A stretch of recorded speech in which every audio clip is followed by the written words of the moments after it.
Welcome back to episode 6 of Following the Money, a technical trader's outlook. I mainly want to cover stocks that I covered in previous episodes that have since broken out and performing quite well. I also want to talk about natural gas and what's happening in Europe right now. If you've been following natural gas, it has been absolutely smashed the past year, and I've seen a lot of people on Twitter trying to pick the bottom unsuccessfully. Meanwhile, at the same time, you see a lot of positive news coming out about uranium, but this latest news coming out of Germany is actually quite negative for uranium, but quite positive for natural gas at the same time. I've got it on the screen now. You can see Germany is looking to replace nuclear with natural gas plants for 16 billion, which is quite a lot. I can imagine they could put that to greater use with maybe restarting some of the nuclear reactors that they have. Regardless, this does seem quite positive for natural gas, but even the price action is still performing quite bad, to be perfectly honest with you, and uranium stocks seem to be doing quite well. I've got the natural gas weekly chart on the screen now. And take a look for yourself. I mean, this is an incredibly ugly chart, just seems to be going lower and lower. I have no idea how to trade this, to be perfectly honest with you. What I will say with commodities, usually when the price seems to be going lower and lower and there's nothing but negative news coming out about the asset, that typically tends to be one of the best times to actually buy it. And vice versa, if you see the commodity going higher and higher and there's nothing but positive news going out, tends to be the worst time to buy. And that might be the scenario that we're in right now, that price is going lower and lower and just seems to be negative and negative news outside of maybe this new development coming out of Germany. Might be ideal, I don't know. It's not something that I would typically trade, but I will discuss it because it is relevant to what's happening in the markets this week. Before I continue with any of the stocks, I do have a disclaimer. The views, opinions, and analysis expressed in this video are solely for informational and educational purposes. They do not constitute financial advice or recommendations to buy, sell, or hold any of the securities mentioned. You need to do your own research and consult a professional before you do anything. I'm not liable. First up, I've got ACE on the ASX. This is one of the IPO bases that I talked about in previous weeks. I unfortunately didn't get to trade this one, and it's all my own fault because I didn't do my morning scan where I go through every chart, so I was quite busy. I was also a little bit lazy, and I missed out on a very good trade. But this is a great example of an IPO-based strategy that I discussed, where instead of buying at the actual IPO because they didn't do something like this, eventually wait for them to base and then break out like this. This is a very good example of that. Another good example was actually Drone Shield, one that I traded earlier and sold way too early. A little bit upsetting watching this, but you can see this one IPO'd. I'll just let me zoom out back in 2016. So here, did something very similar. Went down, did go up eventually, but then just went sideways and down for several years until it formed a base like this and then broke out. Now, I mentioned last week that I sold it around the, I think it was the 59, 60 cents mark, so somewhere around here.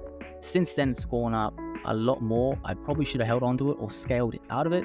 Unfortunately, I didn't, because I did put, a fair bit on this, so it was a big winner, so I was looking to cash in, but again, that's why you always got to follow your rules. Next up, I have Rhythm Pharmaceuticals, RYTM. It's broken out of this cheap base that I discussed at length in previous episodes, and now it's trading at, I think, all-time highs.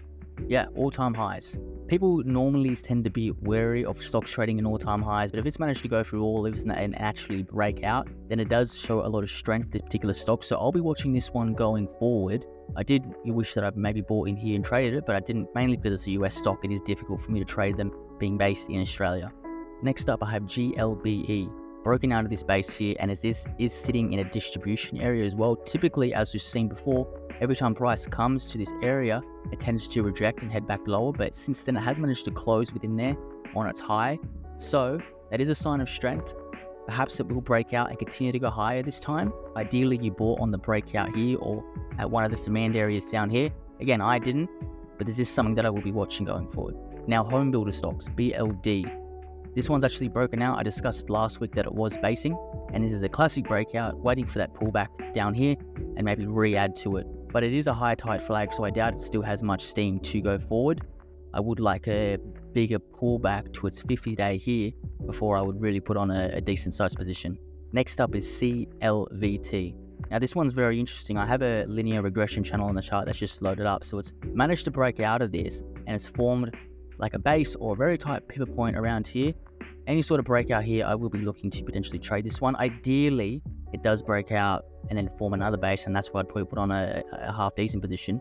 But overall, the company's doing well, I believe, growing its revenue. It's managed to turn the tide, and maybe looks like it's starting to head higher this time. Next up is GRBK. So this one's forming a cheap base like I discussed at length in some of the other stocks, either in this video or last week's video.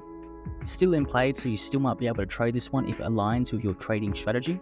Forming a very nice pivot point here as well. You can see as price comes up, the volume goes up, and as price has gone down to the 21-day moving average, the volume's dropped off as well. So if a breakout of this would align with what I like to do, so I might actually even trade this one.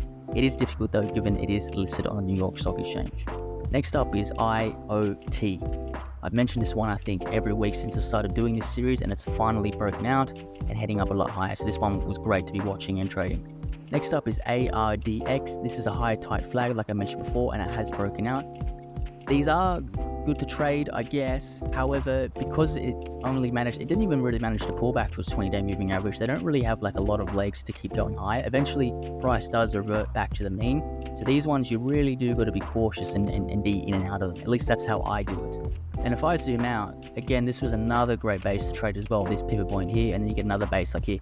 These are the kind of stocks that you want to be trading. You don't really just want to get one base and then trade it and that's it. You want another high tight flag being formed, and then you can trade that as well, and you can keep just scaling in and out of the stock. Those are where you get those big winners. Next up is MLR. Not really giving us much. Like, I would like to see it trade sideways before I would do anything. But why I like this, if I put that linear regression channel on the chart, and I'll do that now from the low all the way to the high here, it's been trading between it quite nicely, and it's still below the bottom half of the actual channel. It's below the mean. So if I get an actual base forming around here, let me just get the marker up 1 second. I always forget where it is. Here we go. So if he were to trade sideways like this and then break out, that's what I'm going to look to trade. So as it stands right now, I'm not really that interested in it. But if it does go sideways, then I will be very interested in it. Next up is PARR. Now, I talked about these stocks at length in my oil stocks video. I think it was about 2 weeks ago.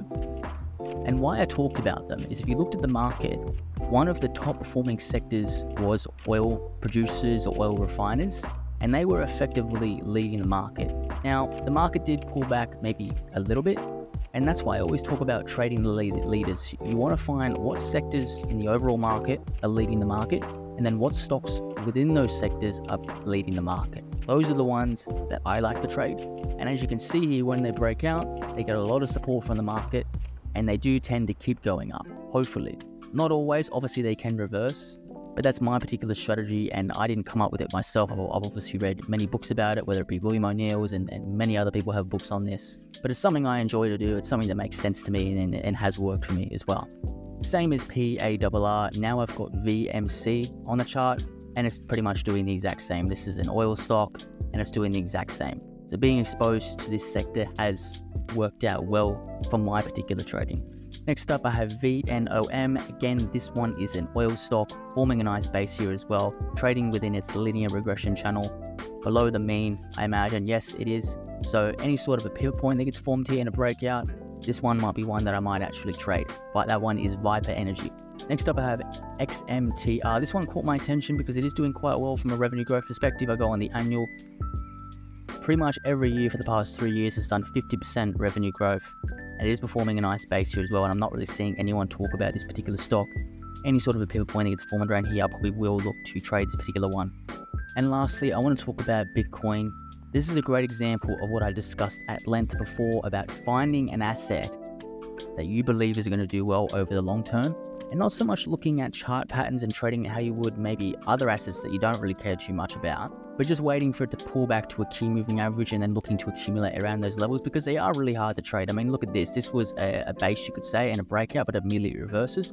I usually like to look for, I guess, a moving average or a key demand area that gets faded, like it did here. You can see it went cut straight through. This is the 100-day moving average, and then immediately reverse. And then you've got this big bullish candle here, confirming a lot of demand for the particular stock, a lot of volume, or crypto, I should say, a lot of volume as well, backing that up. These are the areas that I typically like to buy. Again, I've already scaled into Bitcoin, so I probably won't be looking to add any more. That's typically how I like to trade or invest in these particular assets. And you can say, if have a look at Ethereum as well. This one wasn't as obvious as others. Maybe you could say that was, but again, I didn't particularly trade it. But that's what I've seen work for myself and others. Again, this isn't financial advice. I'm just discussing this is just my own view and what I've seen work for myself. Other than that, that's all I really wanted to talk about. If there's any other stocks or assets you want me to cover, just leave it in the comments and I'll do so for you. Thank you.